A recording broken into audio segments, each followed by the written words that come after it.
Muito bem, hoje vamos estudar o livro de Reis, então, e agradecemos a Deus aqui, então, pelo dia de hoje e por essa oportunidade de estudo. Vamos orar. Senhor, muito obrigado por esse dia de vida, por essa semana que está se encerrando, por o Senhor ter cuidado de cada um aqui, da nossa família, e obrigado pela oportunidade de abrirmos a Bíblia, a tua palavra, ainda em tempos tão difíceis, temos esse privilégio aqui de pararmos essa hora da nossa vida aqui para aprendermos um pouco mais. Obrigado, Senhor, por cada um que está aqui, cada um que vai assistir depois no YouTube também. Que a graça e a paz de Jesus seja com cada um e que emane aqui desse estudo da tua palavra, o teu amor e a tua verdade para as pessoas que estão procurando entender mais sobre o Senhor e sedentas de ti, inclusive eu, Senhor. Obrigado por esse encontro, que possamos aprender agora sobre o livro de Segunda Reis, as histórias e tudo aquilo que o Senhor deixou registrado para nós nas Escrituras. Pedimos a presença do Santo Espírito, que é o nosso grande mestre e condutor desse estudo. Seja conosco, seja com cada um de nós, com as nossas famílias. Em nome de Jesus, amém. Amém. Muito bem. Deixa eu só aceitar mais duas irmãs que estão entrando aqui. Pronto. Agora eu vou compartilhar com vocês então a minha tela e aí a gente vai iniciar. Vamos lá. Bíblia na mão. Boa noite, Julie. Boa noite, Luísa. Sejam bem-vindas aí. Então vamos pegar a nossa Bíblia aqui e estudarmos um pouquinho o livro de Segunda Reis. Então na semana anterior lá a gente estudou Primeira Reis, onde conta ali o final do reinado de Davi, e aí já conta a história de Salomão, e aí Roboão e Jeroboão e os outros reis, e dividiu o reinado, né? As 12 tribos se dispersaram, 10 tribos ficaram ao norte, capital Samaria, duas tribos e meia ao sul ali em Judá, e as brigas começaram entre eles e com os outros povos, e o negócio desandou, né? E aí a gente vai entender um pouquinho hoje o desfecho do restante aqui dessas tribos que se dispersaram. Vocês estão vendo aqui o estudo, né? Está compartilhado na tela, né? Ok? Estão enxergando, né? Sim? Sim, Beleza, então tá bom. Os dois livros de Reis formam a narrativa contínua da história da monarquia de Israel e de Judá. Segunda Reis continua a história, mostrando o progresso e o declínio espiritual do povo e das duas nações. Então começamos ali com o episódio do profeta Elias e do seu sucessor, que foi o profeta Eliseu.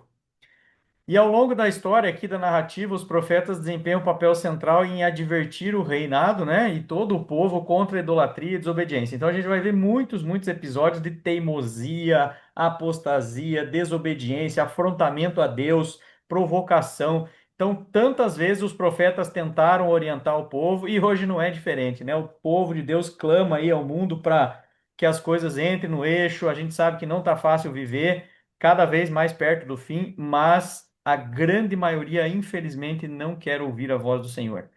E uma vez que isso já aconteceu na história, certamente vai acontecer novamente, né? Então, infelizmente, muita gente não está disposta a ouvir a Deus. Mas, apesar das advertências, né, vai ter um fim ali trágico para os reinos, né? A Síria invade o reino do norte e acaba com todo o povo de Deus ali presente. E depois no sul, em Judá, a Babilônia invade e aí terminamos o livro de Segunda Reis com a história da Babilônia capturando e levando para o exílio. E daí a gente vai ver lá no livro de Daniel e nos outros livros ali todas essas histórias. Aqui é o quadro onde a gente já tinha visto na semana anterior, né, os reis de Israel e os reis de Judá. E curiosamente, só um, que foi Jeú, a história dele, vamos ver hoje, foi bom e mal. O resto, todos de caráter mal. E a Bíblia fala de forma categórica, né? E o rei tal foi mal, e ele desobedeceu a Deus. Então, é muito claro que quem é que permite que o rei esteja lá, né? Permitiu que o rei estivesse lá? O próprio Deus. Mas Deus também deu a oportunidade para que ele pudesse, né, ser obediente. E alguns tentaram, outros não, né? Você vê, por exemplo, aqui no reinado de Judá, alguns foram bons, como Asa, Josafá, Ezequias e Josias. Esses dois foram os principais ali. Nós vamos ver as histórias de ambos hoje aqui. Alguns tentaram fazer o certo, né? Joás tem uma história muito legal ali também, Azarias, Jotão, e o resto, a grande maioria também foi mal. E nós tivemos até uma rainha, né? Que é a Atália. Vamos ver a história dela hoje aqui também. Muito bem, Primeira Reis, capítulo Um, Segunda Reis, capítulo um, o reinado de Acasias e o profeta Elias. Vamos ver o que aconteceu lá. Acasias, gente, ele era o filho do rei Acabe. Então, Acabe é aquele rei que era completamente influenciado pela sua esposa, né, que era Jezabel. E a gente viu algumas histórias ali em Primeira Reis, o que que ela aprontou, né? Foi atrás de Elias, mandou perseguir ele e o povo de Deus. E aí a descendência também, o fruto não cai longe do pé, né? Olha lá, ó. Seguiu o mau exemplo familiar. A Bíblia começa assim em 2 Reis, capítulo 1. Depois da morte de Acabe, Moabe rebelou-se contra Israel. Certo dia, Acasias caiu da escada do seu quarto no palácio de Samaria e ficou muito ferido. Então, o rei ali levou um tombo, né? E aí aparece aqui o nosso amigo Elias de volta ali na história, conversando com ele. E Elias prediz a morte do rei, né? E diz assim: ó, você não vai mais sair da cama, né? Você é muito malvado, tá perseguindo o povo de Deus, então Deus me revelou que você vai perecer aí. E o que acontece? Veja só ali no verso 10, por exemplo, do capítulo 1. Elias respondeu ao oficial: cessou o homem de Deus que desça fogo do céu e consuma você e os seus 50 soldados. E desceu o fogo do céu e consumiu o oficial e os seus soldados. Então veja, a apostasia era grande, Elias ainda estava ali em cena, e quando havia um confrontamento ou algo que Deus queria se manifestar, o profeta falava, e o povo não obedecia. E aí Elias tinha que usar ali a seu poder espiritual, e aí chovia até fogo do céu, né? De tão poderoso que esse homem era. Mas o povo continuava. Veja só, o deus cananeu Baal, né? Que é um deus, pseudo-deus aí, né? Muito conhecido, principalmente ali no 1 Reis, capítulo 18, que nós vimos no outro estudo, onde tem aquele episódio do Monte Carmelo, né? Elias e os profetas de Baal.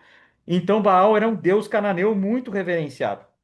E olha só, ali no próprio capítulo 1 diz que ainda ele era reverenciado, por mais que Elias estivesse, né, tivesse feito aquele episódio, botou para correr lá os profetas de Baal, e mesmo assim o povo ainda não tinha aprendido de que só existe um Deus, né? Porque qual foi a indagação que foi feita lá atrás? Em 1 Reis 18. Se Deus é Deus, sirvam a Deus. Se Baal é Deus, sirvam a Baal, né? E aí teve toda aquela cerimônia ali e a gente já conhece a história. Mas Elias, né, tinha poder, desceu o fogo do céu, como a gente viu, e os registros históricos de Israel termina ali o finalzinho do capítulo 1, no verso 18, dizendo assim: demais acontecimentos do reinado de Acasias, que foi esse rei que morreu, e as suas realizações estão escritos nos livros históricos dos reis de Israel. Então você vai perceber que quando você lê a Bíblia com calma, quando você tiver a oportunidade de ler o capítulo inteiro, o livro inteiro, todos os reis terminam a história deles assim. E acabou o seu histórico e foi escrito no livro tal, né? Então relata o começo do reinado e relata o final do reinado de cada um desses reis. Mas o que me chama a atenção aqui na Bíblia é os históricos dos reis de Israel, ou seja, dá-nos entender que existiam outros escritos além, né, do cânon bíblico, que são os 66 livros aqui que, né, fazem parte do Antigo e do Novo Testamento. Então eu trouxe para vocês aqui bem rapidamente,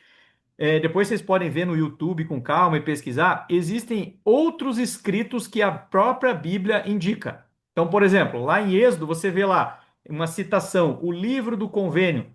Você vê ali, por exemplo, Primeira Crônicas, o livro de Natã. Não existe livro de Natã na Bíblia, certo? O livro de Gade, visões do profeta Ido, livro de Jeú, Atos de Uzias, profecias de Enoque e tantos outros, né? E aí, se você quiser se aprofundar um pouco mais ou quiser ler um pouco esses escritos que estão fora do cânon bíblico aqui, eu recomendo esse livro aqui, ó. A Bíblia do Aleph ao Ômega, é do Rodrigo Silva. Aqui ele monta e explica como que a Bíblia foi montada. Por que que começa no Gênesis, por que que termina no Apocalipse, quantos foram as situações que quase um livro entrou na Bíblia, por que que não entrou, e um pouco desses relatos aqui que a própria Bíblia diz que existem outros escritos, né? Mas que para sua determinada circunstância e não permissividade de Deus, não entrou e não faz parte dos 66 livros, né? Então, por isso que você vai ver aqui nas historinhas dos reis, diz assim, e foi escrito nos livros históricos de Israel, aqui e ali, é por isso que são citados esses outros escritos aqui. Muito bem, agora aparece um grande personagem, tanto quanto Elias, que é o profeta Eliseu. o seu sucessor. E o capítulo 2 fala completamente ali a história dele e algo muito importante, né? Uma exceção eu coloquei aqui, ó, na vida do profeta Elias. Ele foi levado ao céu. Então a Bíblia é muito clara em dizer lá no capítulo 2, no verso 8, é, no verso 8 não, no verso 11, Elias foi levado aos céus num redemoinho. Então, a gente que estudou já em determinado momento sobre a morte, sobre o que acontece depois que a pessoa morre, né? A gente tem aqui uma interpretação. Mas a Bíblia, ela é clara em dizer que pelo menos esses três personagens, Elias, Enoque e Moisés e mais alguns poucos ali em determinados históricos, esses ascenderam ao céu, né? Cada um na sua perspectiva. Não temos tempo aqui para explorar isso aqui a fundo, mas a Bíblia é muito clara em dizer que Elias foi levado ao céu em um redemoinho. E aí, o profeta que sucedeu ele foi Eliseu. Então, ele estava sendo preparado para isso. Então, conta-se ali, né, no verso 8: Elias tirou seu manto, enrolou, bateu nas águas e as águas se dividiram. Então, Eliseu passou uma temporada ali com Elias aprendendo, né, e tomando frente aí parte do poder que vinha de Deus. E o poder ia se manifestando, né? E os milagres iam acontecendo, então a abertura ali da água, e outros episódios aqui que são citados através de Elias. E o pedido, né? Perdão, através de Eliseu. E qual foi o principal pedido de Eliseu, gente? Ali no verso Nossa. 9, isso, muito bem, no verso 9. Peço-te para que me dê a herança, a porção dobrada do teu espírito. Então, esse foi o pedido ali no final da vida de Elias. O seu sucessor Eliseu pediu para ele: me dá o teu manto aqui e me dá a porção dobrada do que você fez em nome de Deus. E aí sim, né? A autoridade do profeta vem. E aí tem até engraçado se você for ler na sequência aqui, parece que a Bíblia muda a frase, né? Ela está falando de milagres, está falando de poder. Aí no finalzinho, dois, três versinhos ali, conta a história das pessoas que começaram a zombar do profeta Eliseu, né? Eliseu, você é um careca. Até botei a foto do carequinho aqui, igual eu, aqui, ó. Suma daqui, né? Então, assim, ele ainda sofria afrontamento do povo ali, né? Por conta que ele era o sucessor de Elias. E aí aconteceu um episódio meio estranho, né? Se você for ler aqui ao pé da letra, voltando-se para ele, amaldiçoou, né? Aqueles meninos, aqueles rapazes jovens que estavam provocando ele, chamando ele de careca, literalmente. Então, duas ursas saíram do bosque e despedaçaram 42 meninos, né? Então, morreu uma turma ali. Então, parece que é uma história meio mal encaixada na Bíblia, mas eu tiro de lição, gente, que é o seguinte, né? Ele estava ali já no começo do seu ministério sofrendo afrontamento, né? Então saberia que, apesar de estar com o poder de Deus, Eliseu sofreria também provocações e pessoas querendo atrapalhar a sua história. Mas, adiante aqui, caminhando, capítulo 3 e capítulo 4, nós vamos ver uma boa parte do desfecho aí do reinado do profeta Eliseu, né, do seu ministério profético, e o reinado de Jorão, que é o próximo rei da sucessão. Então não vai dar tempo, obviamente, a gente ver todos os reis aqui na sucessão, mas vamos falar dos principais. E quais são as principais histórias aqui no capítulo 3 e no capítulo 4? Então a gente vê ali como Jorão ele tentou fazer algo bom, mas ele, como era um rei mau, ele não conseguiu, né? Então começa ali o capítulo 3.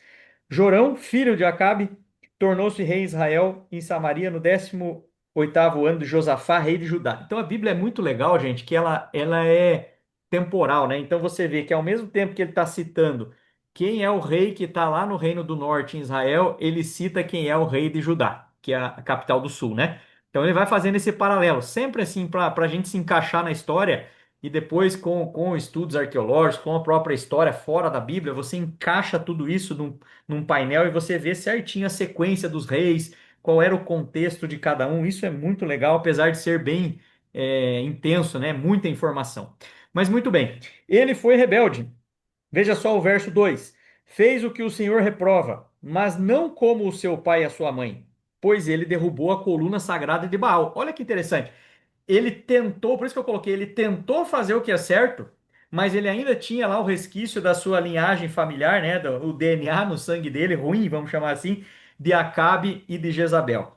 Mas ele foi lá e derrubou a coluna de Baal. Então, né, começou ali a fazer uma certa reforma para tentar com que Israel fosse obediente a Deus.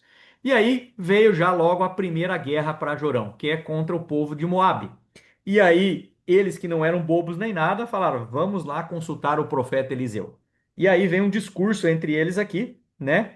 E aí vem a história ali a partir do verso 11 adiante, conta assim, ó. Josafá perguntou: será que aqui não há profeta do Senhor que possamos consultar o Senhor por meio dele? E aí, lá embaixo, 14. Então Eliseu disse: juro pelo nome do Senhor dos Exércitos que eu sirvo. Se não fosse por respeito a Josafá, rei de Judá, eu não olharia nem para você e nem daria atenção. Por quê? O que aconteceu ali? Josafá, ele era o rei de Judá. Jorão era o rei de Israel. E eles queriam se juntar para guerrear contra Moabe, né? E aí, Jorão não tinha uma proximidade com Eliseu, mas Eliseu tinha uma proximidade com Josafá, que era o rei de Judá. E aí eles foram consultar a Deus para ver se poderiam ir para aquela guerra, né? E aí sim a vitória foi garantida por conta da consulta a Deus, né? Então Eliseu foi lá e consultou a Deus, e aí sim o Senhor falou sobre a vitória que eles iam obter ali na guerra.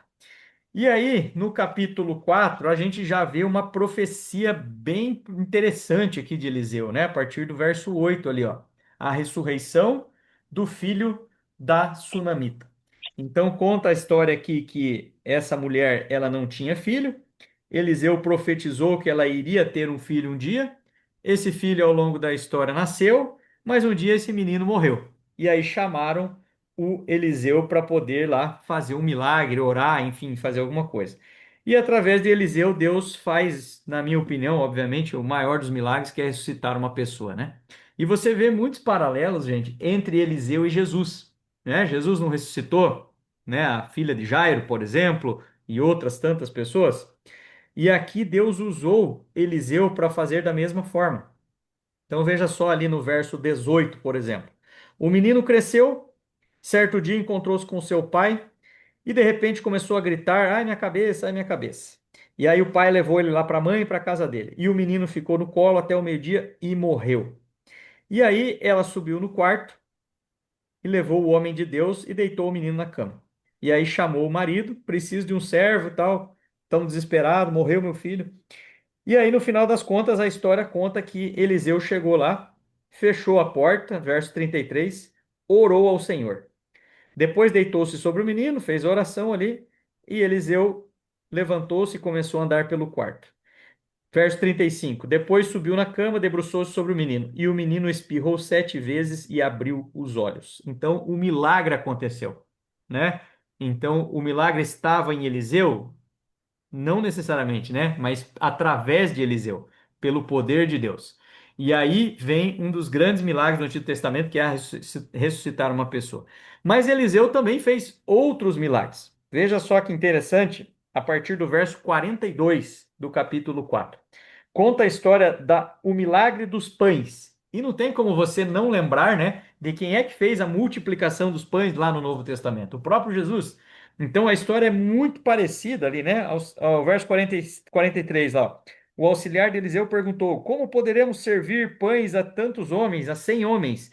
E Eliseu respondeu: sirva a todos, pois eles comeram e ainda sobrará. Assim, então, ele serviu a todos, conforme a palavra do Senhor, e eles comeram e ainda sobrou. Igual nos relatos, né, das duas multiplicações lá, né, dos 5 pães e 2 peixes, e depois comeram e se fartaram e ainda sobraram a muitas pessoas, né? Então, Eliseu também, algo muito parecido com Jesus fez lá na frente. E a história vai continuando, e nós chegamos no capítulo 5, aonde vem o comandante Naamã. Essa história é muito conhecida por crianças, né? A gente conta aí na igreja para as criancinhas, é uma história interessante da historinha de Naamã, né? Que ele entra, mergulha no rio e assim sucessivamente. Vamos entender um pouquinho da história dele aqui. Se vocês tiverem alguma dúvida, podem perguntar, tá bom? Fiquem à vontade aqui. Vamos lá, na minha Bíblia. Eu estou lendo aqui a versão NVI, diz assim, capítulo 5: a cura da lepra de Naamã. Naamã, comandante do exército da Síria, era muito respeitado. E por meio dele, o Senhor deu vitória à Síria. Qual Senhor? Se você perceber na sua Bíblia, ele era muito honrado pelo seu Senhor com S minúsculo, ou seja, ele era reverenciado pelo chefe dele, mas através do Senhor com letra maiúscula, o Senhor Deus, Deus permitiu a Síria ser vitoriosa. Então você vê neste relato, em outros tantos da Bíblia, Deus estava e sempre esteve com Israel e com Judá. Mas em determinadas circunstâncias, pela apostasia e desobediência, Deus teve que usar povos pagãos. Exemplo, Nabucodonosor com a Babilônia, que nós vamos ver hoje aqui um pedacinho. Em determinadas circunstâncias, Deus fala assim: eu enviarei o meu servo Nabucodonosor. E para nós soa meio estranho, né? É a mesma coisa que você dizer assim: o meu servo que está lá dentro do satanismo, né? É algo meio estranho, assim, né? Algo completamente contra Deus, mas Deus também usa os de fora para trazer para dentro para servir de lição. E aí vem a história que Naamã ficou doente, e nessa ocasião, gente, a Síria tinha atacado Israel e levou cativo boa parte da população ali. Então, Naamã estava leproso, a guerra aconteceu e a Síria levou uma menina cativa. E esta menina que passou a servir ali na casa de Naamã teve uma ideia, inspirada por Deus, e disse assim: Ô Naamã, vai lá para esta terra aqui, ó, e vai se encontrar com um profeta Eliseu, e ele vai dizer o que você vai fazer para que você possa ser curado. Então, naturalmente, Naamã precisava ser curado e ele seguiu o conselho dela e foi lá e procurou o profeta Elias. E encontrando Elias, você vai ver no capítulo 5, verso 8, que diz assim: Eliseu, perdão, Elias não, Eliseu.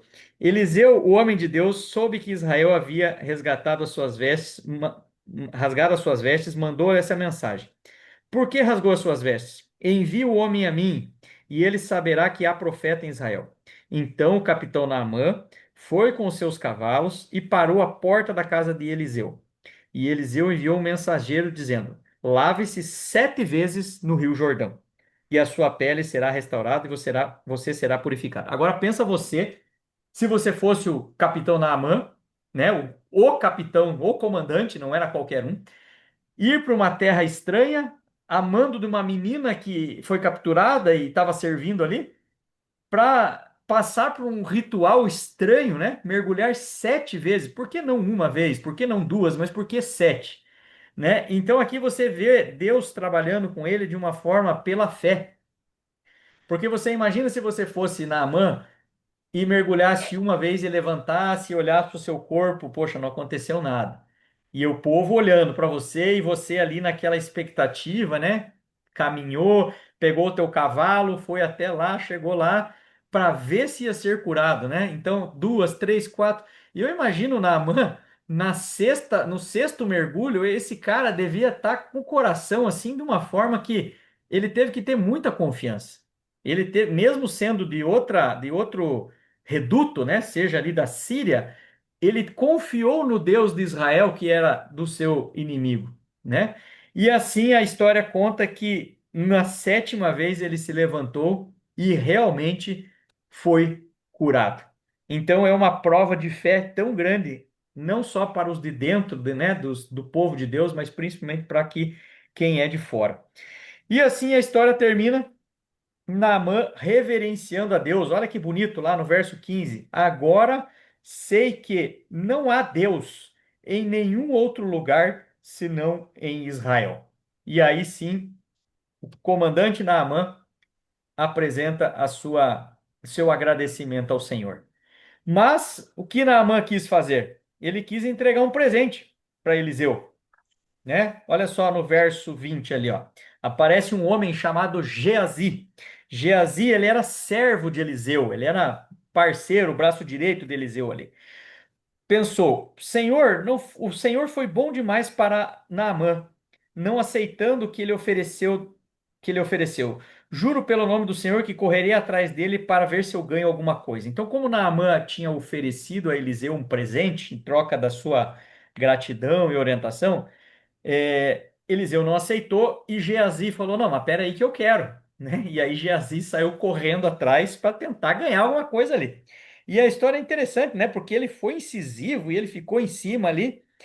E aí, no final das contas, o que que acontece, gente? Pela ganância ou pela, né, pela forma irreverente de Geazi, a Bíblia termina ali o capítulo 5 dizendo assim: Então Geazi saiu da presença de Eliseu leproso, parecendo neve. Então ainda, né, foi confrontado, Eliseu perguntou: Por que que você fez isso? Né? Você não acha, você acha que você está me enganando, Geazi? Olha só, a Bíblia fala ali, ó.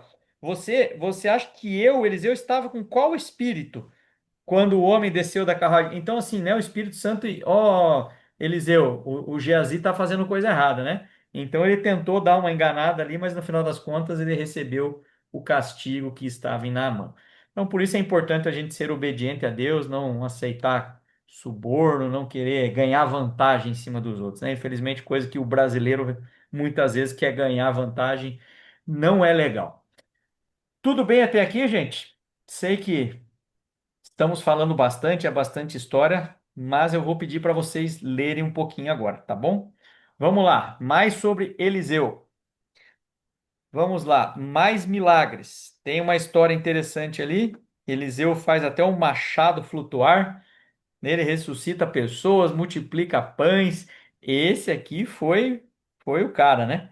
Fez bastante milagre através Deus, né? Fez através dele. E o poder de Deus era com eles. Olha só que interessante, né? Ele tinha um exército arameu que era da Síria e começou a guerrear com Israel.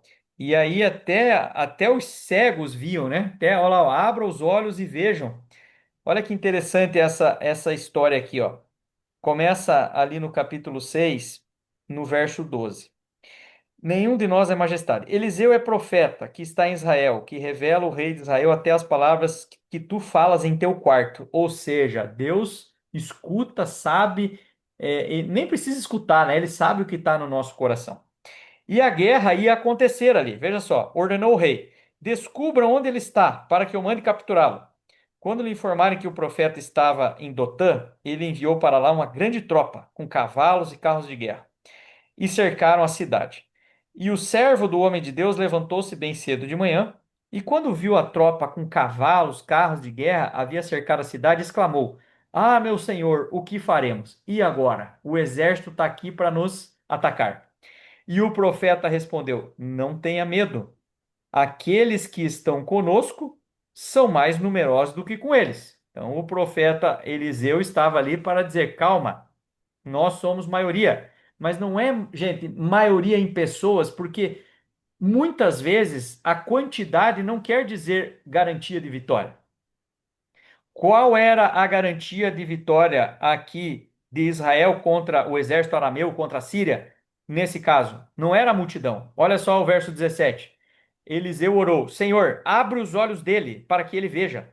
Então o Senhor abriu os olhos do rapaz, não que ele fosse cego, né? Mas assim, as escamas do mundo espiritual saíram e ele viu colinas cheias de cavalos e carros de fogo ao redor de Eliseu. Ou seja, ele teve uma visão espiritual de saber que o Deus de Israel estava ali guerreando com eles. Deus estava protegendo Eliseu, Deus estava protegendo Israel, e não a multidão de pessoas que, né, aos olhos humanos seria suficiente para vencer a guerra.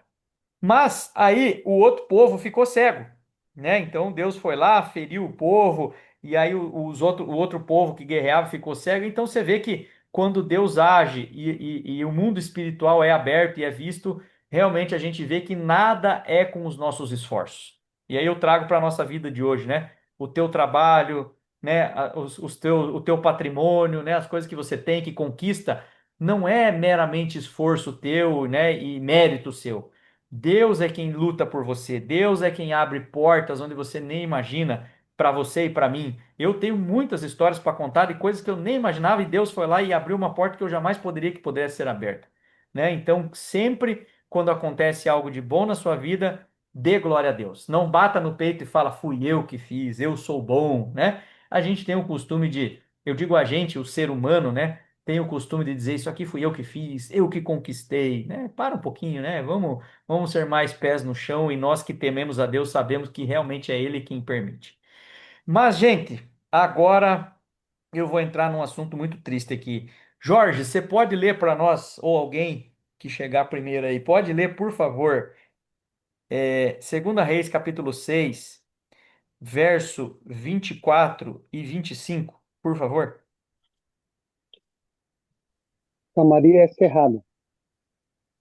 E sucedeu, depois disto, que Beni-Hadad, rei da Síria, ajuntou todo o seu exército e subiu, e cerrou a Samaria.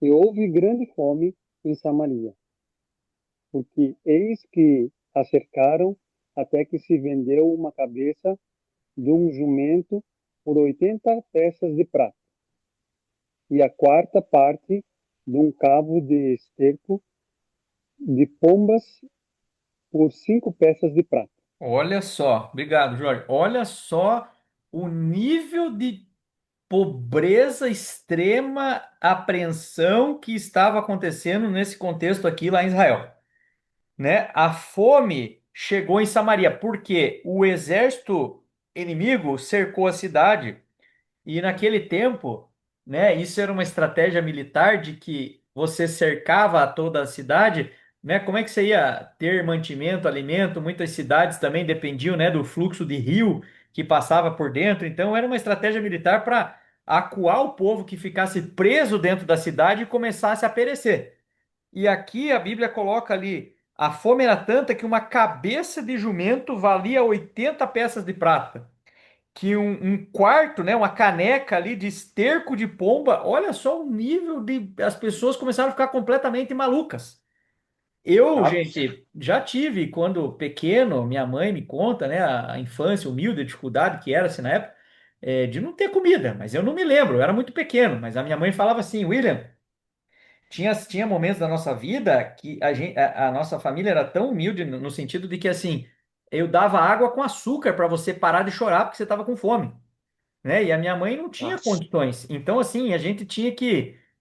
A minha mãe conta que a gente tinha que caminhar, né, uma boa distância para ir até chegar lá na casa da minha avó, que é a mãe dela, para que pudesse pegar lá 1 quilo de arroz, alguma coisa. Então, não tinha carro naquela época, não tinha dinheiro para pegar onde. Então, assim, a minha mãe contou leves histórias. Eu não me lembro, né, vivenciando essa situação. Então, eu não sei, o que é passar uma situação tão extrema como essa de fome. Mas eu meramente tento imaginar-me, né? Pensa você lá vivendo uma situação dessa tão opressora. Agora, olha o que vai acontecer pior. Pode alguém ler aí agora o verso 27 e 28 e 29? Do mesmo continuação, Uhum, pode ler, continuação. 27. E ele lhe disse: Se o Senhor que não acode, de onde te acudirei eu? Da eira ou do lugar ou do largar? Disse-lhe mais o rei: Que tens? E disse ela: Essa mulher me disse: Dá cá o teu filho, para que hoje o comamos e amanhã comeremos o meu filho. No dia vinte e seguinte, sete, 21. eu disse a ela que era a vez de comermos o seu filho, mas ela havia o escondido. É, Então, assim, quando a gente lê a Bíblia, a gente tem que tentar entender, fazer né, um artifício teológico aqui. É, olhar o contexto, será que isso aqui é literal ou isso aqui é uma hipérbole, né, um exagero que estava se tendo aqui? Não me parece ser um exagero, né, por conta que no contexto ali, o cerco na cidade, uma cabeça de jumento, não sei o quê. Então, numa situação de desespero, gente, eu acho que o ser humano, dependendo da pessoa, chega a nível de loucura a esse ponto. A fome era tanta, vamos comer o meu filho e amanhã a gente reparte o teu. O que que você acha? Ô, vizinha, né? Me dá aqui o teu filho por primeiro, já que vai todo mundo morrer mesmo. Vamos tentar se salvar nós duas. Vamos matar o teu filho aí, a gente come ele hoje e aí amanhã a gente come o meu. Beleza? Beleza. Então, imagina se isso aqui, né, a gente consegue interpretar isso aqui de forma literal, o nível de maluquice, de desespero, eu vou chamar assim, que estava ali na situação. Então, a guerra cada vez mais vem à tona porque o povo sempre estava desobediente. Mas olha só essa figura aqui, ó, o rei Jeú de Israel. Por incrível que pareça, se você voltar lá, eu não vou fazer isso agora porque são bastante slides aqui. Se você voltar depois o vídeo lá, naquele primeiro quadro que eu mostrei dos reis de Judá, os reis de Israel, você vai ver que Jeú foi o único rei de Israel que foi bom e mau. O resto do lado de Israel foram todos maus. Então ele ainda tentou, né, dar uma respirada ali. E aí o que a Bíblia diz? Eliseu pede para ungir outro rei. Então Eliseu pega lá um outro profeta também e fala: profeta, vai lá e unja Jeú como rei, que ele é esse aqui, é o único que está preparado aí para poder dar sequência aí e tentar salvar o povo. E aí ele é ungido, gente, para um propósito. Qual é o propósito? A Bíblia é muito clara de dizer assim: Jeú, você tem uma missão nesta terra. Você precisa dar fim à família de Acabe e Jezabel. Isso aí está escrito ali no capítulo 10. Então vem ali a história de Jeú. Então ele começa por exemplo, ali no verso 11. Jeú matou todos os que restavam da família de Acabe em Jezreel, bem como todos os seus afilhados influentes, os seus amigos pessoais, seus sacerdotes, que não lhe deixando nenhum sobrevivente. Aí lá na frente, verso 25 do capítulo 10. Entrem, matem todos aqui neste lugar, não deixe ninguém escapar. Que jogue para fora do templo de Baal a escultura e queimem. Demulam, né, demoliram o templo de Baal. Então, assim, ele tentou fazer uma reforma ali. Assim Jeú, verso 28. Assim Jeú eliminou a adoração a Baal em Israel. Olha que bênção. No entanto, né, mas, né, aquela historinha, né, conta toda a história, o cara fez um arregaço ali, né, mandou matar todo mundo, é igual aquele filme Tropa de Elite, missão dada, missão cumprida. Jeú, qual que é a tua missão de vida? Eliminar a família de Israel, de Acabe, senhor. Tá bom, vamos lá. Aí ele foi lá, vamos lá, foi. Só que, né, olha lá, no entanto, não se afastou dos pecados de Jeroboão, que era o antecessor, né? E levou Israel a cometer o pecado a adorar bezerros de ouro em Betel e em Dan. Mas esse cara não entendeu a filosofia da vida dele, porque ele sabia a missão, destruiu né, o templo de Baal ali, o própria estátua de Baal, que era, né, oposta ao Senhor, que já estava contaminado no povo já há muitos anos, desde a época de Elias lá atrás, depois com Eliseu. Mas aí o cara, ao mesmo tempo que ele destruiu uma estátua, ele foi lá e adorou um bezerro, igual o povo de Israel lá atrás, né? Quando Moisés estava no Monte Sinai. Enfim, é algo de se entender, né? A gente não sabe o coração dele, mas é isso que esse homem fez. E aí vem a história aonde ele entra ali em confrontamento com Jorão, né? Jorão pergunta o que é o outro rei, né? Você veio em paz aqui e tal. Ele tenta ali fazer uma amizade. Mas ele vai lá e cumpre a outra parte da missão dele, que era o quê?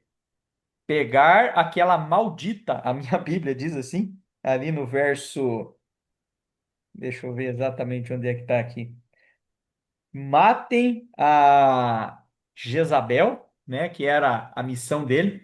Peguem aquela maldita e a destruam. Não a deixe escapar. E aí termina ali o contexto, né, como a gente já tinha falado, da eliminação ali da adoração a Baal, só que ele não entendeu, né, que ele deveria destruir inclusive os bezerros de ouro ali. E aí termina a história do nosso amigo Jeú, e a gente entra aqui agora numa rainha. Veja só como a família de Acabe e Jezabel interferiu demais o povo de Israel para o mal, né? A rainha Atália, você sabe quem é? Ela é filha de Jezabel e de Acabe. E aí, por linhagem sucessória, deveria ser quem? O filho, né? O rei, o homem. Mas nesse caso, ela se apossou da situação. Então veja só, como é que acontece aqui a história da rainha Atália no capítulo 11. Verso 1. Quando Atália, mãe de Acasias, soube que o seu filho estava morto, ou seja, o filho dela morreu, mandou matar toda a família real. Então ela mandou matar os parentes, os amigos, quando ela quis passar o rodo, essa é a expressão que eu coloquei aqui. Mandou matar todo mundo da família real. E ela era filha do casal, entre aspas, gente boa, né? Da família lá do tal do Acabe e da Jezabel, que deveriam ser eliminados. Mas, dado a rebeldia que ela fez e a inconsequência de mandar matar um monte de gente, os guardas se juntaram. Se você ler o capítulo 11, você vai ver essa história. Eles falaram assim: vamos pegar essa mulher aí, né? Vamos pegar e vamos destituir ela de rainha. Ela se autoproclamou rainha, mandou matar um monte de gente. Peraí, aqui não é bagunça, não é desse jeito aí. E aí você vê a história que eles capturaram ela. E aí, o que que eles fizeram, gente? Né? Eles nomearam quem como rei? Joás. E o cara tinha quantos anos? 7. Isso está escrito lá no capítulo 11, verso 21. Joás tinha 7 anos de idade quando começou a reinar. Pergunto para vocês: alguém tem condição, com 7 anos, de reinar Israel? O que que vocês acham? É possível ou não? Se tiver um tutor junto, acredito que sim.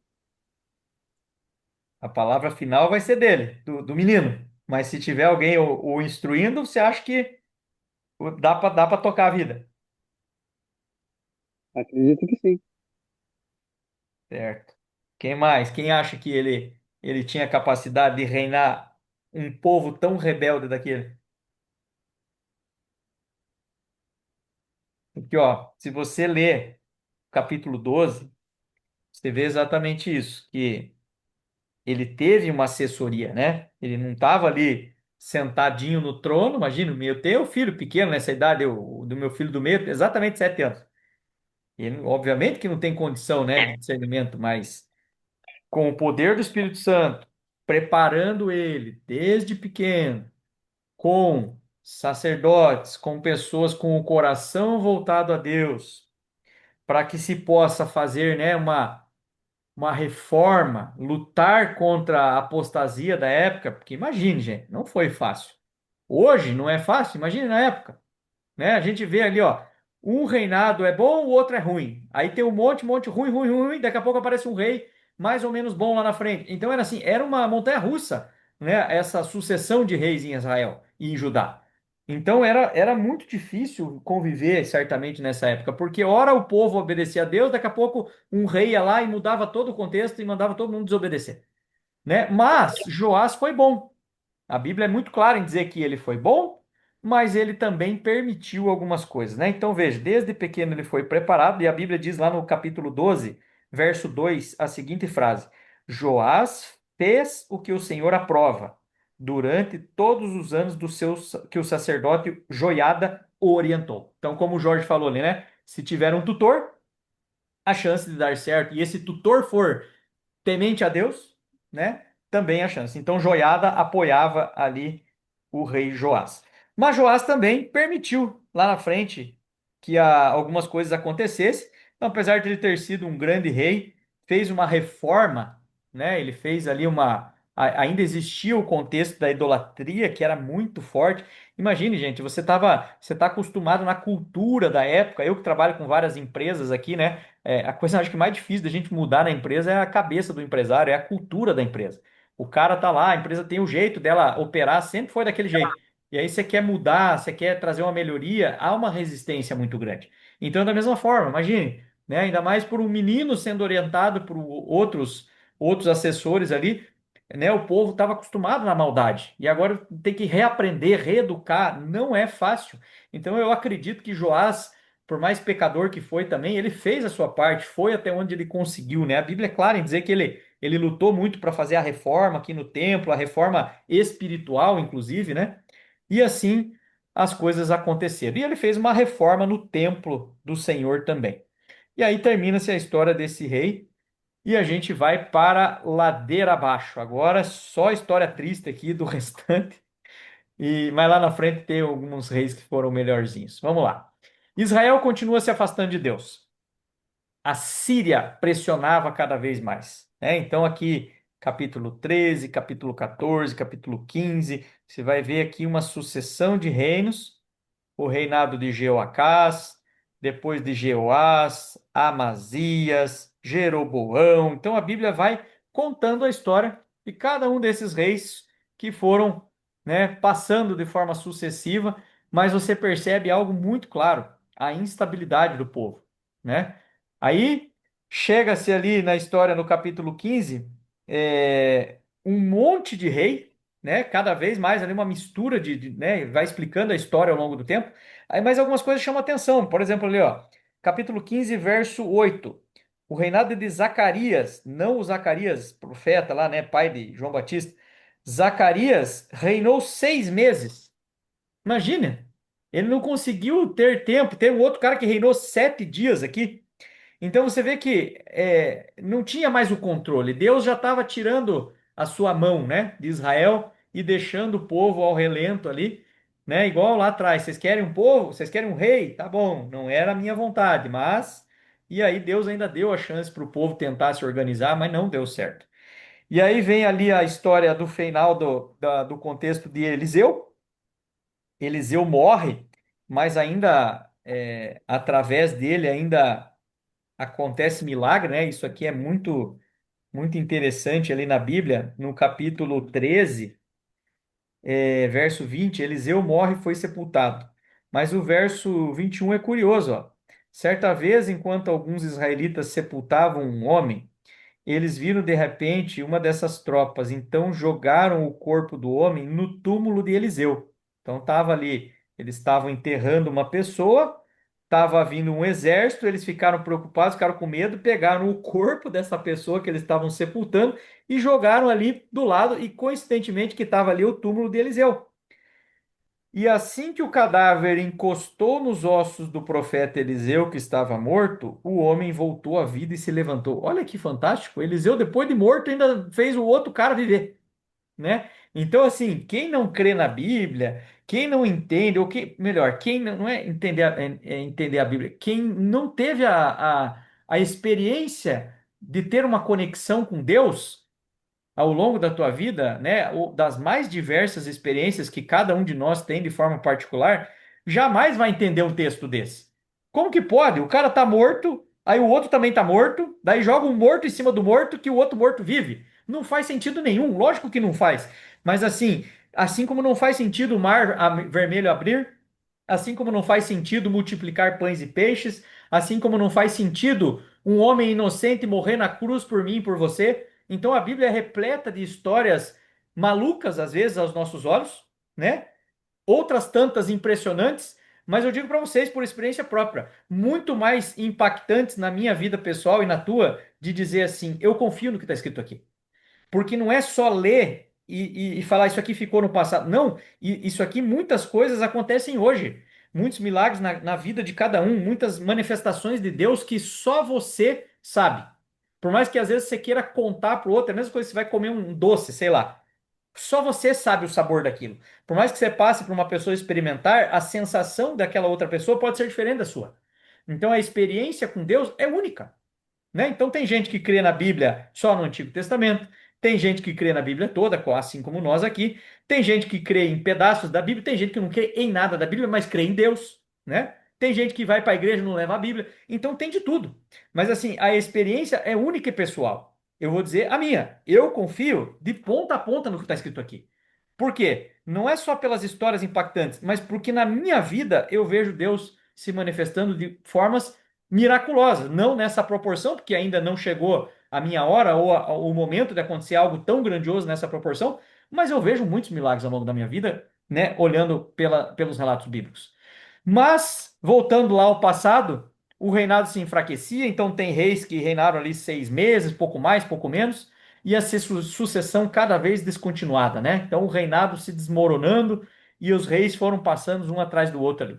Até a gente chegar aqui no final de Israel. Aqui, gente, se você conseguiu entender ao longo da história toda que a gente está estudando, que as 12 tribos, os filhos de Jacó, né, se dividiram, e aí caminharam, entraram na Terra Santa, e depois brigaram, se dividiram. Aqui termina o reinado de Israel. A nação de Israel, como remanescente de Deus, deixou de existir aqui nesse momento.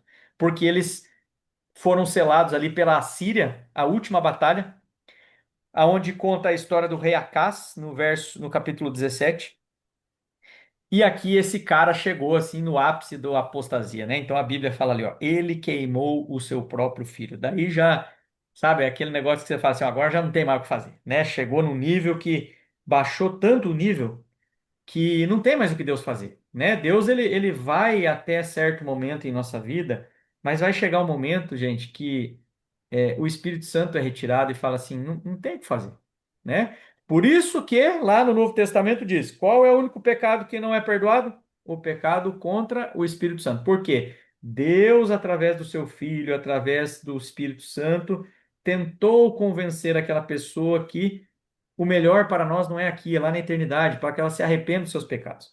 Mas nós temos a livre escolha, né? E infelizmente muitas pessoas não escolhem obedecer a Deus. E aqui um dos exemplos é o rei Acás, né? Para queimar o seu próprio filho, a coisa não estava tão boa, né? Estava extremamente adversa. Mas lá, Israel persiste na idolatria, pecados abomináveis. Então veja ali, verso 13 do capítulo 17. Alguém pode ler, por favor? Verso 13 ao 16 do capítulo 17. Tá aqui. Estou ruim de visão.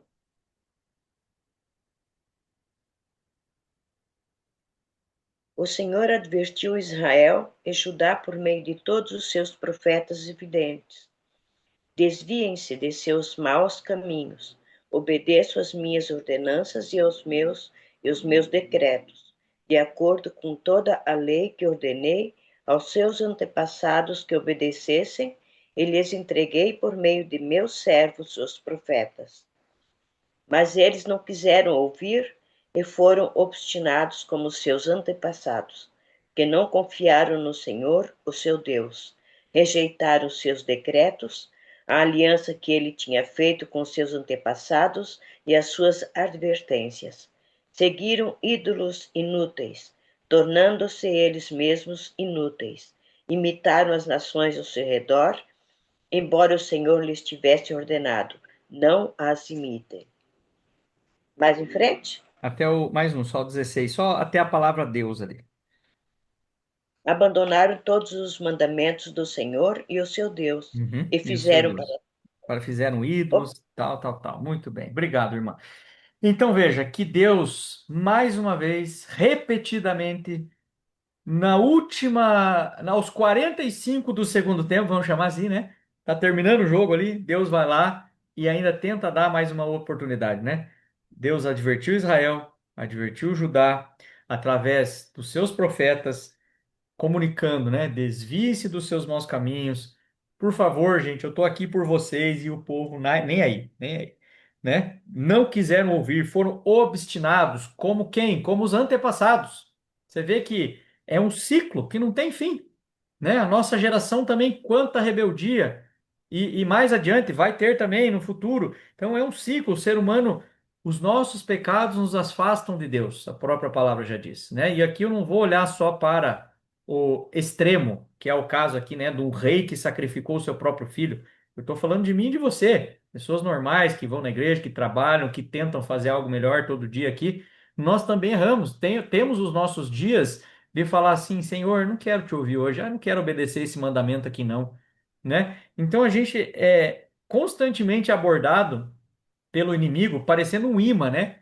Puxando para um lado e Deus tentando, parece, puxar de um outro. Então, e a gente fica ali, né? Mas eu vou dizer a vocês, se algum de nós aqui ainda está em pecado grave e ainda não confessou a Deus e ainda, né, acha que pode brincar com o pecado, que, né, Deus perdoa, cuidado, porque assim como para Israel e para Judá, Deus deu um último alerta.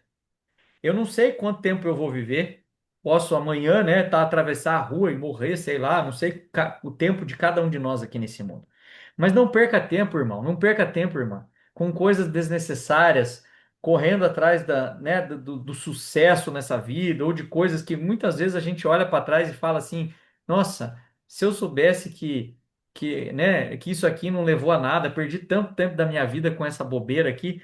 Reflita na tua vida, se você está desviado do caminho de Deus, se você está, né, Estou falando aqui também para quem vai assistir depois no YouTube, porque assim, o juízo de Deus vai chegar um dia. Nós não sabemos o dia nem a hora. A gente sabe que o mundo não está fácil.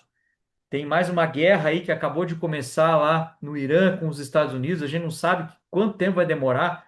Nós temos a guerra da Rússia e da Ucrânia que já está há alguns anos aí. Nós temos eleição no nosso país esse ano. Nós temos taxa de juros que nunca baixa. Nós temos assim, né, dificuldades todos os dias. Só basta abrir o jornal ali. O que que eu quero dizer com tudo isso? Não vamos mais perder tempo igual o povo aqui que estava obstinado a fazer coisas erradas.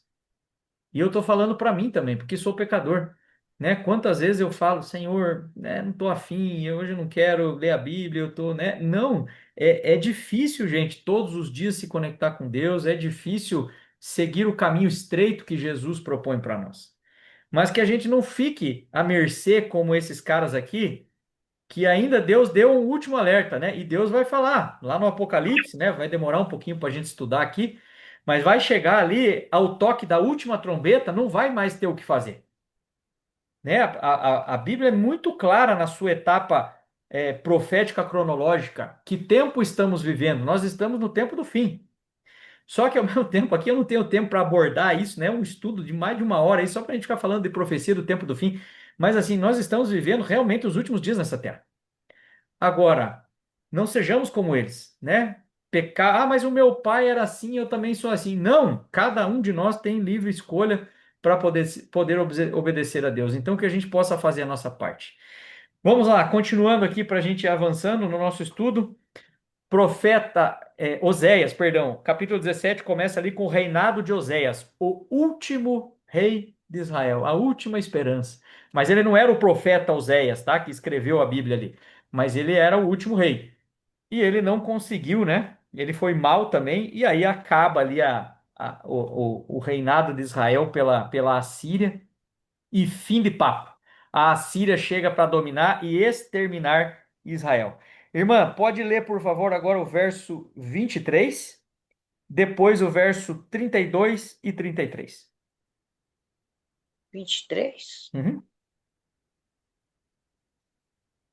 Até que o Senhor os afastou de sua presença, conforme os havia advertido por meio de todos os seus servos, os profetas. Assim o povo de Israel foi tirado de sua terra e levado para o exílio na Síria, onde ainda hoje permanece. Isso. Hoje, Qual que é o outro? 2000, só um pouquinho, o 32 e o 33. Só vou explicar aqui, né? Até hoje, hoje, 2026, não, né? Mas aí o profeta estava escrevendo naquela época, né? Então, acabou. Deus tirou da sua terra, né? Deus falou assim, ó, chega, já deu. Agora o 32 e o 33, por favor. Eles adoravam o Senhor, mas também nomeavam qualquer pessoa para lhe servir como sacerdote nos altares idólatras. Adoravam o Senhor, mas também prestavam culto aos seus próprios deuses, conforme os costumes das nações de onde haviam sido trazidos. Exatamente. Da onde começou o problema? Lá atrás, na saída do Egito, a reclamação. Quando chegaram em Canaã, qual foi a ordem de Deus para Josué, Caleb e os demais? Vão lá, instruam o povo para destruir esses povos. Não se misturem com eles, não se casem com esses povos. E aí o que o povo fez? Desobedeceu. E começou a colocar o quê? Para dentro do reduto de Israel, a idolatria, né? As coisas erradas, né? E aí de pouquinho em pouquinho foi sendo Israel contaminado, igual a história da laranja podre, né? Um monte de laranja bonita, bota uma podre lá no meio para você ver o que vai acontecer nos próximos dias. Vai contaminar tudo, né? Então Deus é muito categórico, muito claro, gente, em dizer assim, ó, siga os meus mandamentos, filho. Ame a Jesus, né? A salvação é pela graça, mas ao ser salvo pela graça, obedeça aos mandamentos, os 10 mandamentos. Em nenhuma parte da Bíblia um ou outro foi tirado ou foi substituído, né? Estou aqui para dizer para vocês, li a Bíblia algumas vezes e estou terminando de ler mais uma vez esse ano aqui a Bíblia. Eu não encontrei um verso na Bíblia dizendo assim, ó, este mandamento não precisa mais. Esse outro foi substituído agora por esse. Eu vou trazer aqui a questão do sábado, obviamente, porque é o objeto de discussão maior que se tem no mundo religioso, né? Não existe um verso na Bíblia dizendo o sábado não precisa mais ser dedicado ao Senhor. Agora é o domingo, porque Jesus ressuscitou. Ok, sim, mas não existe nenhuma frase na Bíblia que mude o dia do Senhor, conforme diz a própria palavra. Mas enfim, aqui o que eu quero chamar a atenção é os costumes das nações aonde haviam trazidos, como a gente estava falando, e aí olha para a minha vida e para a tua vida, né? O que do mundão nós estamos trazendo para dentro da nossa casa, para nossa família, para o nosso trabalho? Com o que a gente ainda está se contaminando? Então, que a gente possa aprender, né, e sermos obedientes a Deus para não sermos, né, termos um final infeliz como teve Israel. E aí abandonaram completamente ao Senhor, e aí o reino do norte de Israel terminou. Mas o reino de Judá, que era o reino do sul, ainda tinha uma leve esperança. Veja só o que diz o capítulo 18 a 20. Conta a história do rei Ezequias. E esse rei, ele foi bom. Lá naquele quadrinho lá de trás, se você for voltar, você vai ver, ele foi considerado um rei bom. Por que isso? Porque a própria Bíblia diz isso. E ali, no verso 5 do capítulo 18, diz assim: Ezequias confiava no Senhor, o Deus de Israel. Nunca, olha só, nunca houve ninguém como ele entre todos os reis de Judá, nem antes e nem depois, e se apegou ao rei, e se apegou ao Senhor e não deixou de segui-lo. Obedeceu os seus mandamentos que o Senhor tinha dado a Moisés. Ou veja só, ele foi um rei extremamente exemplar. Então, o que eu coloquei aqui, né? Em Judá, porque Israel já não existia mais, a coisa ainda ia, né? Aos trancos e barrancos, mas estava ali. E Ezequias aparece na história. E ele foi um rei bom. Foi temente a Deus, como a gente acabou de ler aqui no verso 5 e 6 e 7. E aí ele enfrentou oposição e demais, né? E a Síria de volta vindo para cima. Veja só, né? E provocou Ezequias. Então tem ali, a partir do verso 17, a história, a ameaça do rei Senaqueribe, né? Que era o rei da Síria, a Jerusalém. Então, de novo, a Síria incomodando o povo de Deus. Anteriormente foi lá, destruiu Israel. E agora queria destruir Jerusalém. Mas não teve sucesso, né? Nós sabemos que quem destruiu Jerusalém foi a Babilônia, a outra potência. Mas isso é mais para o finzinho aqui no último capítulo que nós vamos ver hoje. E a Síria veio para cima. E qual foi a decisão de Ezequias, gente? Não foi por decisão própria, igual o exemplo ali de Eliseu que a gente viu no povo, né? Vamos guerrear. Olha só, nós somos mais numerosos que os outros, né? O rapaz falou lá para Eliseu. Não, não. Ezequias tinha o seu exército poderoso de Judá, sim, mas ele fez o quê? Ele orou, Senhor. Espera aí, antes de ir para a batalha, eu vou consultar a Deus. E aí Deus escuta ele. Você vai ver ali, ó, o capítulo 19, né? A predição da libertação de Jerusalém. E aí ele faz esta oração. Veja só ali a partir do verso 14. Ezequias recebeu a carta dos mensageiros e a leu. Subiu ao templo do Senhor, estendeu perante o Senhor. E Ezequias orou ao Senhor. Olha só a oração dele, ó. Senhor Deus de Israel, que reinas em teu trono entre os querubins, só tu és Deus sobre todos os reinos da terra. Tu criaste o céu, a terra. Dê ouvido, Senhor. Ouve as minhas palavras e o que Senaqueribe enviou para insultar o Deus vivo. É mais ou menos como Davi falou para Golias. Lembra da frase que Davi falou para Golias? Quem é esse. Falou para Golias? Não, mas falou ali para o povo. Quem é esse incircunciso que ousa afrontar o Deus de Israel? Né? Então, olha só, o poder de Deus estava com ele. Né? Mas também tinha a parcela humana. Davi sabia que ele era temente a Deus. Ele falou assim: quem que vai mexer com o meu Deus? E a mesma coisa que Ezequias falou aqui. Quem que é a Síria? Quem que é esse tal de Senaqueribe que quer mexer com o Deus vivo? Então vamos ver quem que é Deus de verdade, né? Então você vê, até vou anotar de novo com a minha canetinha aqui, ó, essa frase é muito importante. Enviou para insultar o Deus vivo. E aí Ezequias conclui a sua oração e aí o verso 19 diz assim: Agora, Senhor nosso Deus, salva-nos das mãos dele, Senaqueribe, para que todos os reinos da terra saibam que somente tu és Deus. Não tem Baal, não tem Astarote, Aserá, enfim, outras divindades ali que a gente já viu ao longo dos estudos aqui. Não tem nada disso. Tudo isso é pedaço de estátua, não fala, não ouve, não faz nada. E aí a gente entende, né, através dessa nobre oração, que no momento de dificuldade da minha e da tua vida, um momento que você não sabe que decisão tomar, sempre consulte a Deus. eu tenho o costume de fazer a seguinte pergunta, pessoal. Quando eu tenho uma decisão importante na minha vida, e às vezes nem tão importante, mas eu sinto no coração que eu tenho que pedir auxílio a Deus, sabe o que que eu faço? Depois você vê lá na tua Bíblia, está escrito em Atos dos Apóstolos, capítulo 22, verso 10. Logo que Paulo caiu lá né, e Deus apareceu para ele, ele pergunta assim, Atos 22, 10. Senhor, o que queres que eu faça? Beleza, entendi que agora eu sou um servo do Senhor. O que que você quer que eu faça, Deus?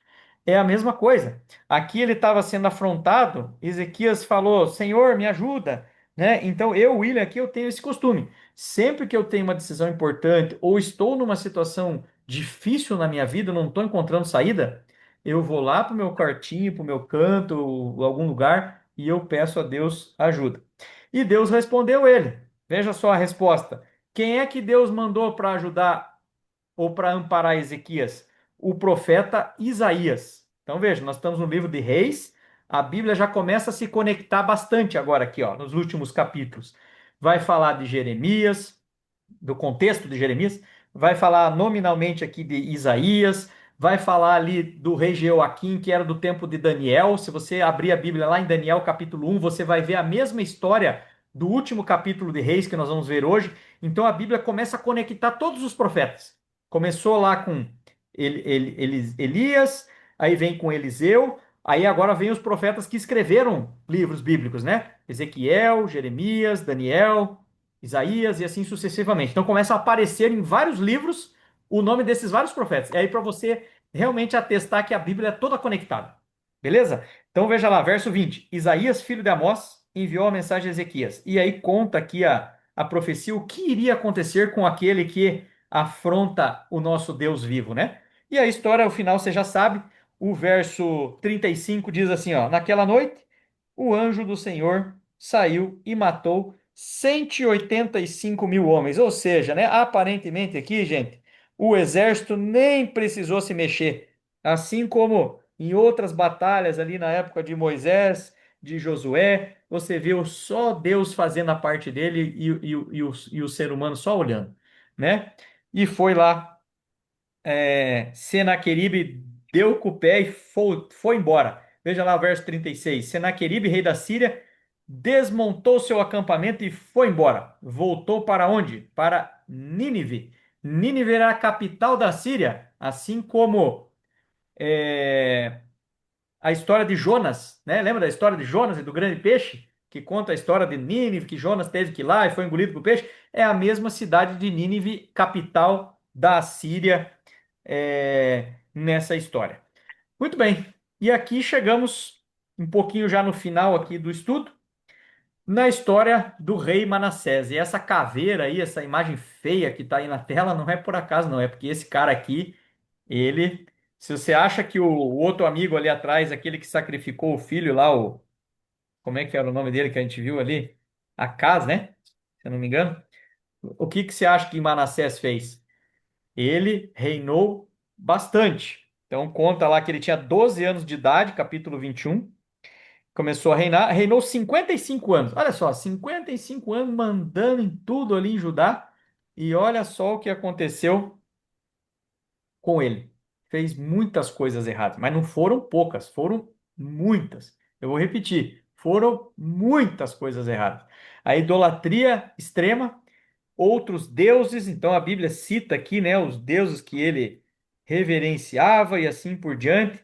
Olha lá o verso 6 do capítulo, verso 3, perdão. Reconstruiu, olha só que infeliz, né? Reconstruiu, lembra lá de Josias, os outros Joás, os caras destruíram os templos, né, as estátuas de Baal e assim por diante, e esse infeliz reconstruiu os altares idólatras, né? Olha lá, ó, ergueu um poste para Baal, para Aserá, e assim como fez o rei Acabe. Então, olha só que ciclo vicioso, né?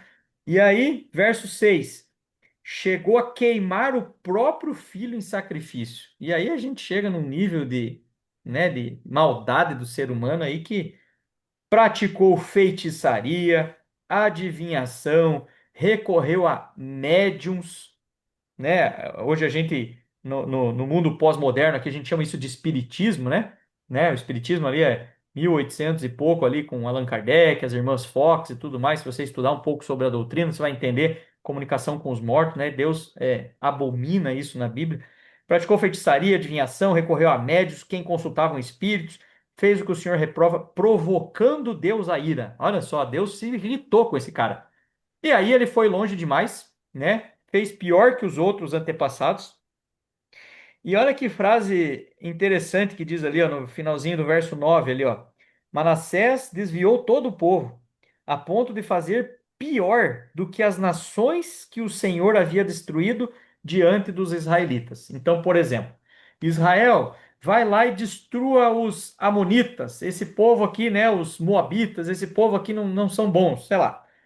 Esse cara conseguiu ser pior que esses povos. É isso que diz a Bíblia. E olha só o que Deus fala ali, ó, no verso 12. Assim diz o Senhor: causarei tamanha desgraça em Jerusalém, em Judá, que os ouvidos de quem ouvir a respeito ficarão zumbindo. Deus falou assim, ó, vai ecoar tanta, né, desgraça que eu vou jogar por causa desse cara que revitalizou, reconstruiu tudo que estava indo aparentemente, né, reconstruindo ali, aí vem esse cara que destrói tudo, né? Então Deus extremamente furioso com ele, com o povo e com razão. Mas eu vou dar um spoiler para você. Não está no livro de Reis, mas está lá no 2 Crônicas, capítulo 33, se eu não me engano. Vai repetir a história desse rei. E aí você vai ver, quando a gente estudar crônicas daqui a algumas semanas, o que que Deus fez na vida de Manassés. É impressionante. Mas eu vou deixar isso aí para quem participar aqui e estiver com a gente daqui a alguns dias. Muito bem, chegamos aqui quase na parte final. Rei Josias, esse aqui foi muito bom. Fez uma reforma, ele foi o último bom. Ele tinha 8 anos, assim como Joás tinha 7, né? Olha lá, ó, Josias, capítulo 22, verso 1. Josias tinha 8 anos de idade e começou a reinar. E assim por diante. E também tinha ali os seus assessores, né? Fez o que o Senhor aprova, andou nos caminhos de Davi, o seu predecessor.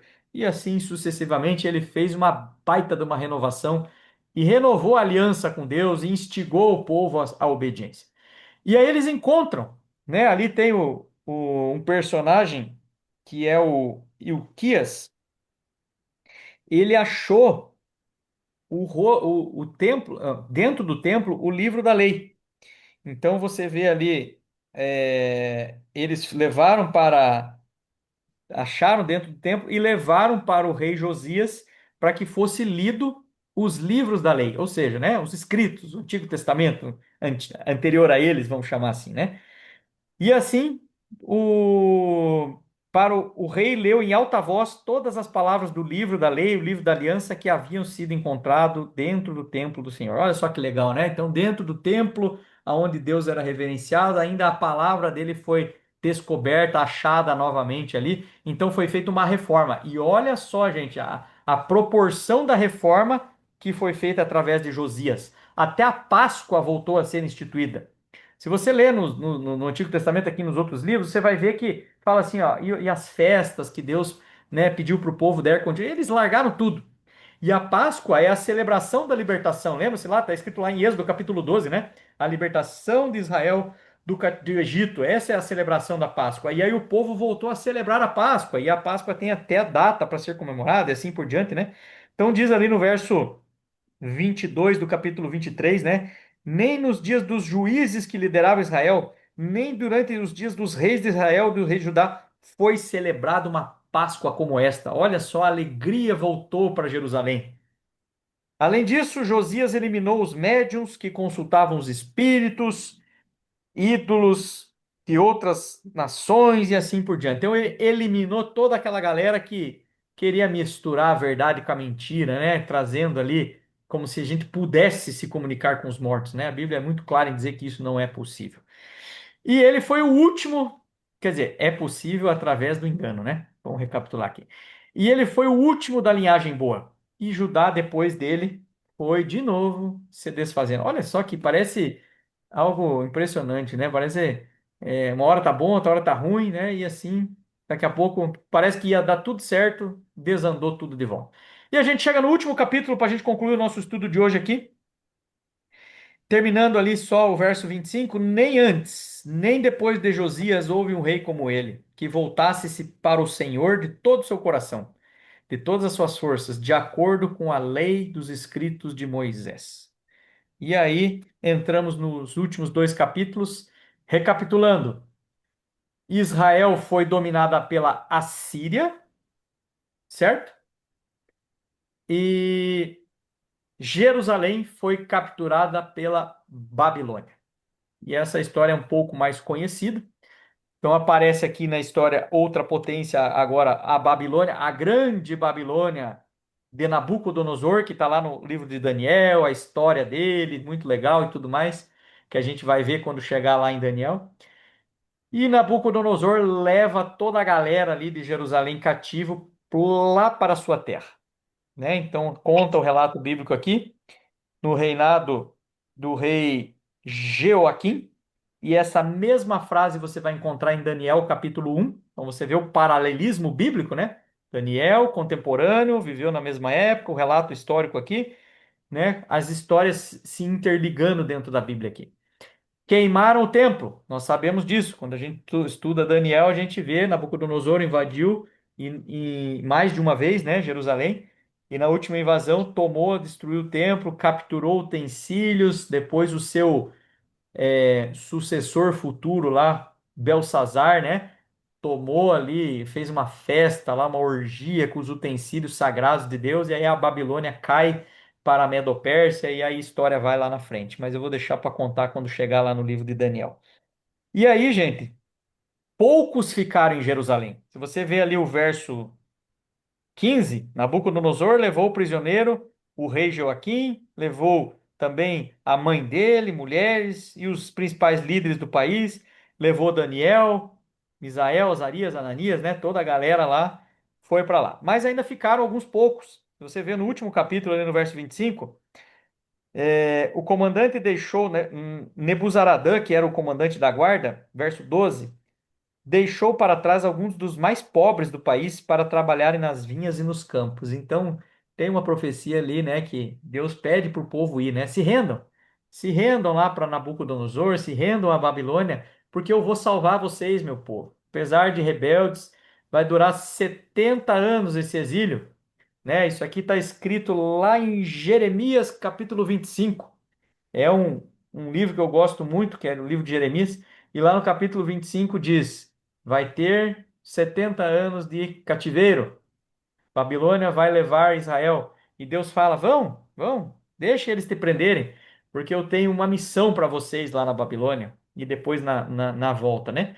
Então termina-se aqui a história, ali no verso 21. Assim Judá foi para o exílio, longe da sua terra. Inclusive, tem até salmo, né, escrito da época que eles estavam no cativeiro babilônico, dizendo assim: que saudade de Sião, que saudade da nossa terra de Jerusalém, né, esperando terminar esses 70 anos para eles regressarem. E a profecia se cumpre, e eles voltaram.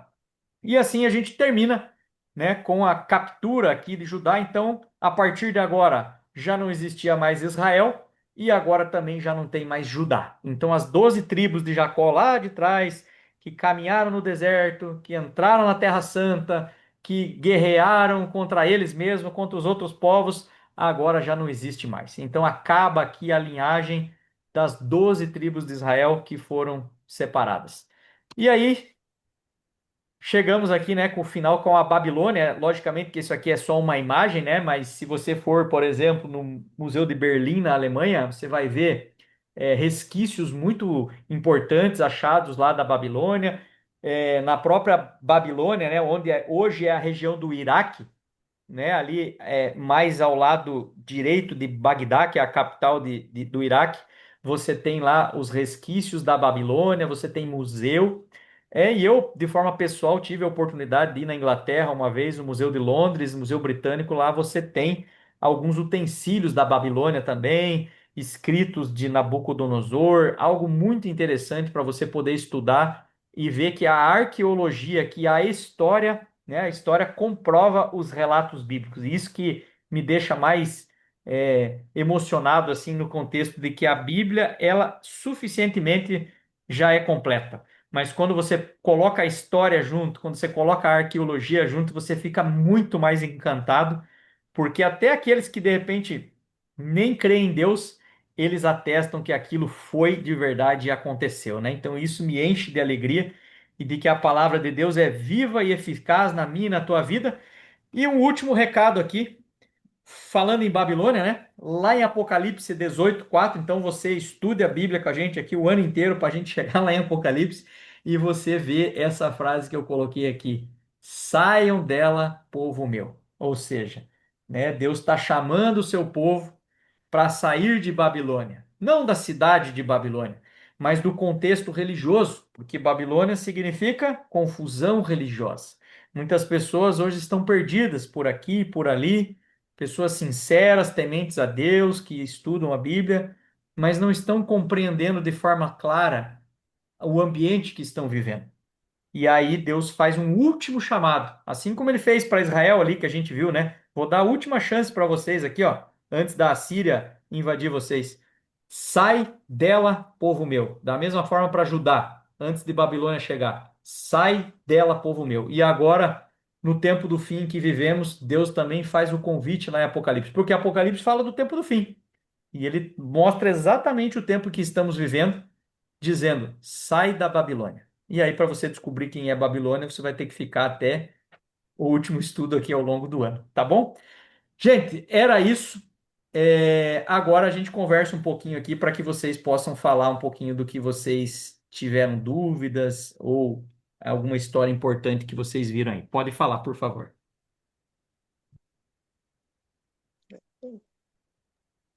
Bom, amados, com certeza a Bíblia sempre tem, né, reflexões para a nossa vida, e até como o William passa aí, né, o resumo, porque em cada reinado a gente vê exemplos de histórias importantes para a nossa vida, né, de escolhas, né, sempre diante de nós.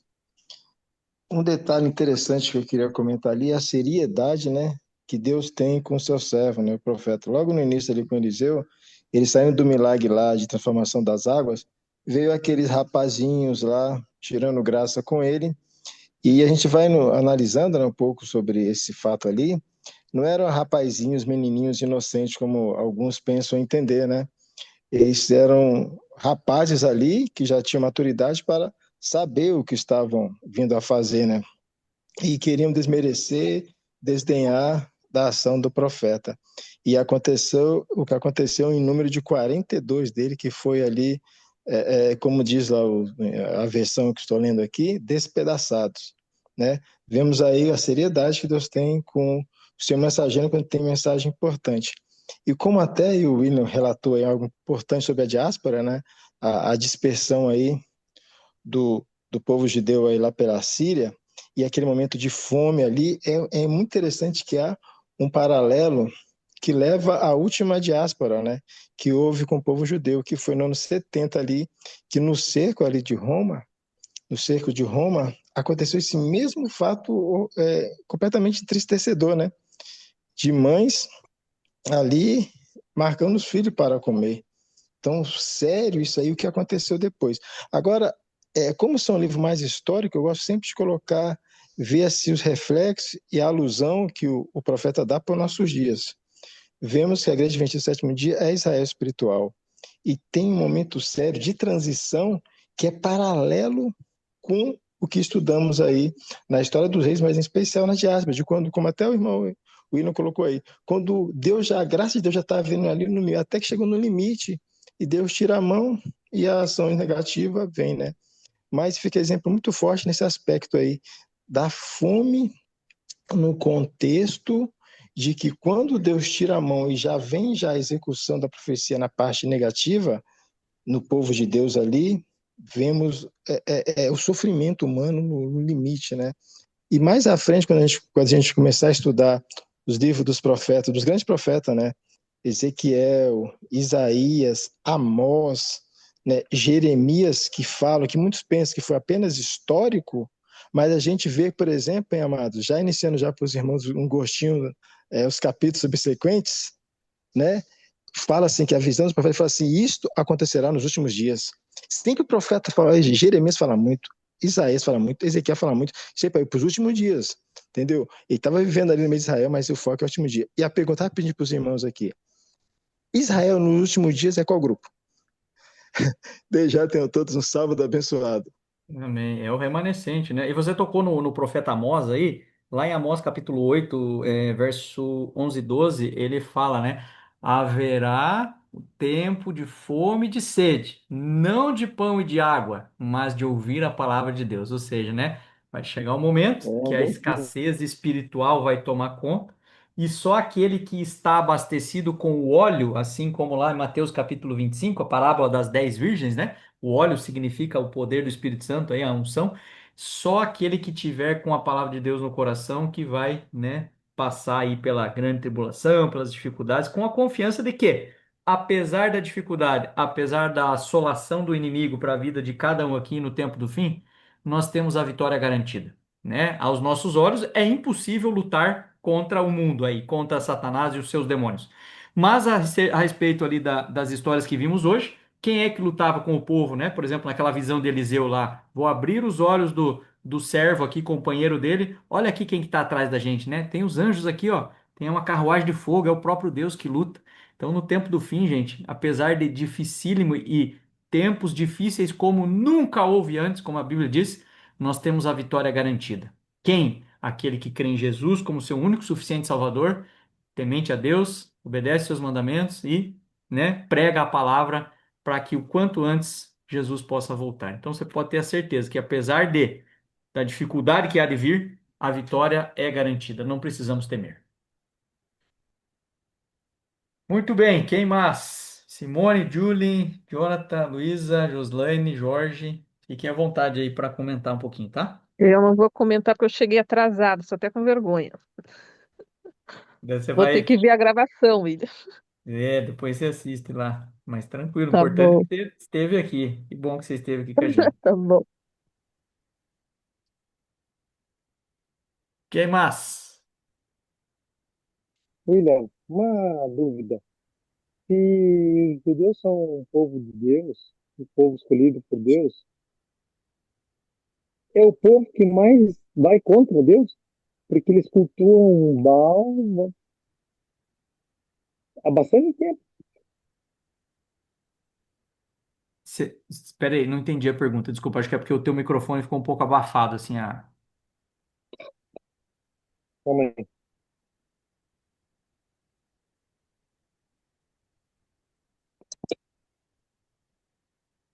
Se,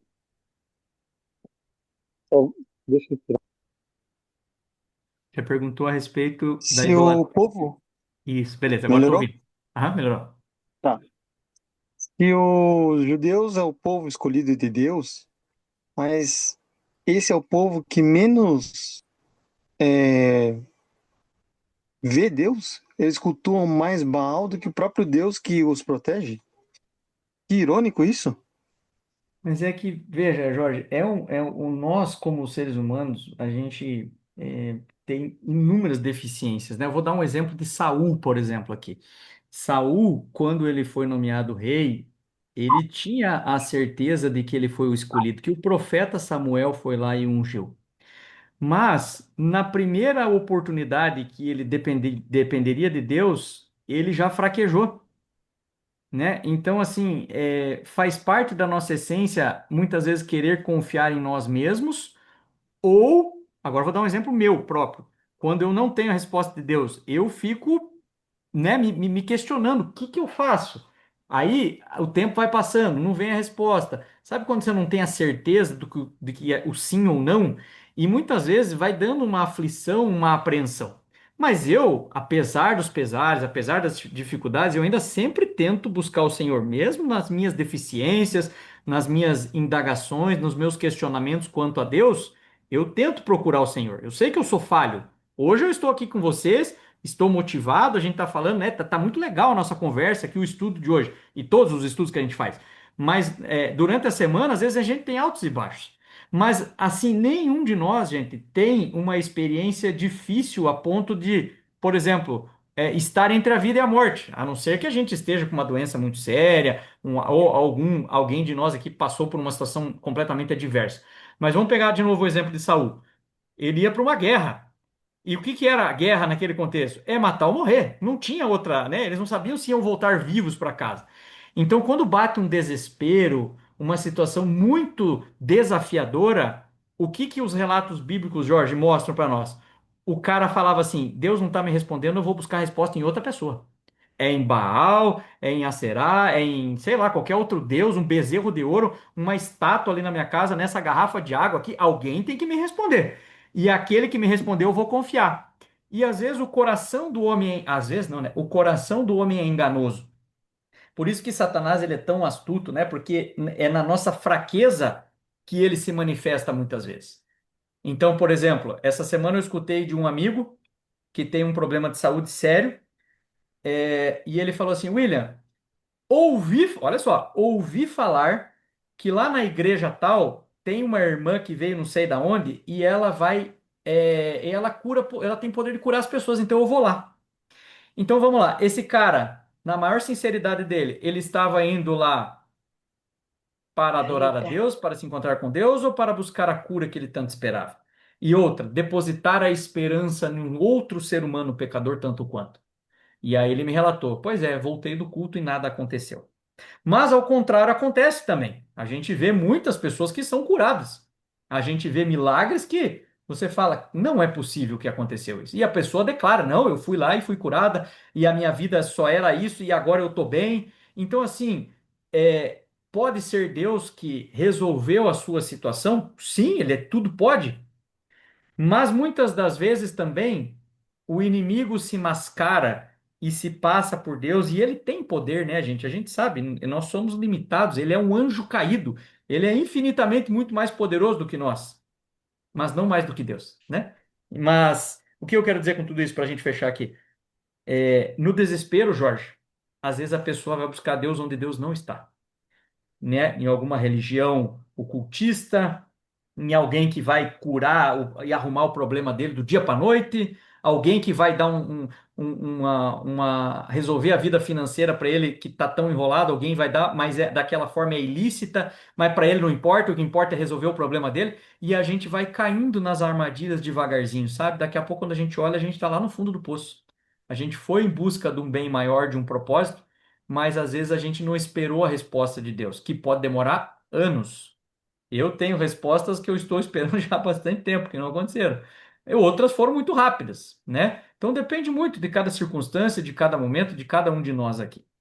Mas o fato é, não devemos perder a esperança naquele que cuida de nós. O guarda de Israel que não dormita, né? Enquanto a gente está aí correndo para lá e para cá, Deus sempre está nos olhando, cuidando de nós, da nossa família, mesmo que a gente não enxergue. E não importa.